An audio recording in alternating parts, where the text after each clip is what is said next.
Hey friends, it's Ben Jameson with Church Free Spirituality. Thanks for joining us again for another week. So a few weeks ago, I mentioned in a video that I was in the process of sort of reconstructing my own understanding of spirit. So when we engage in a spiritual practice, what's going to happen is that we will have an understanding of spirit or of a particular practice that will work well for us. But then as we deepen and as we grow, we'll find that those ideas, those definitions, those concepts no longer work at the level they once did. They need to be upgraded, they need to be shifted, they need to grow and expand. And I had found in my own practice that I held a lot of unconscious beliefs about God that were very anthropomorphic. So this is more of the typical old man in the sky type of spirit, even though I wasn't necessarily using language that indicated that. The feeling that was behind that language for me carried this idea of God as a person who could give or take or bless or not bless, things of that nature. So I've been looking for how I can relate to God differently because I didn't want to find just a principle, just spirit as principle, right? Because that's hard to relate to for me personally. Well, I had an idea recently. I discovered a new way of looking at spirit that I'm playing with. I want to share with you to see if it maybe helps to expand your connection to that idea as well.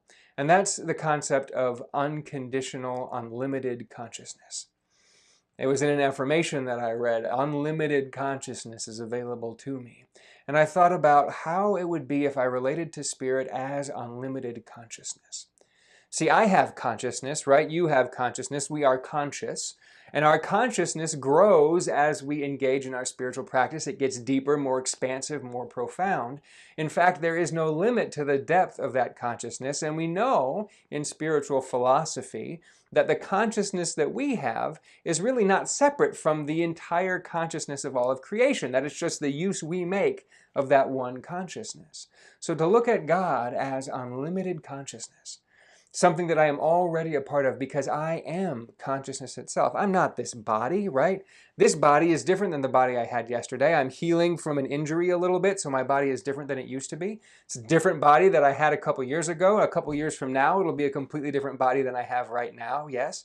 So this body cannot be who I am, but the consciousness that I carry around with me, that is a more accurate description of who I am. It's a more accurate description of how I engage with the world. And if there is this unlimited consciousness, the consciousness I use, the consciousness a bird uses, a cat uses, the consciousness of a tree, the consciousness of a society, the consciousness of a culture, all of these different levels of consciousness growing into this unlimited consciousness. And so when I think about that, when I feel into that, it feels expansive, it feels open, it feels like something I don't have to try to connect to because it's something that I already am. It's something that I already make use of. And so it's been an interesting exploration for me to feel into this idea and see how that shifts my understanding of spirit or the universe or God, whatever term works well for you. So I encourage you this week, friends, to do a little bit of an exploration. Is your understanding of God working for you?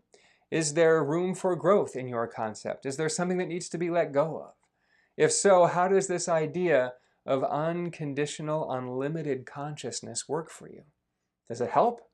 What are the things that you love about your understanding of God? Put those in the comment section. What are some things that you want to get rid of? Put those down there too. Let's get a conversation going so that we can help each other explore this idea more and find something that works perfectly for us because it really is aligned with how we are showing up in the world right now. That's the whole point of Church Free Spirituality, creating something that works for you because it was crafted by you. So friends, thank you once again for joining us. Have fun with this exploration. Use the comment section to start a conversation. And always, if you want to go deeper, get the book, Church Free Spirituality, How to Craft a Spiritual Practice Beyond the Bounds of Religion, on Barnes & Noble or Amazon, anywhere you can find books. Thanks, friends. Like, share, comment, subscribe, and we'll catch you next week. Bye-bye.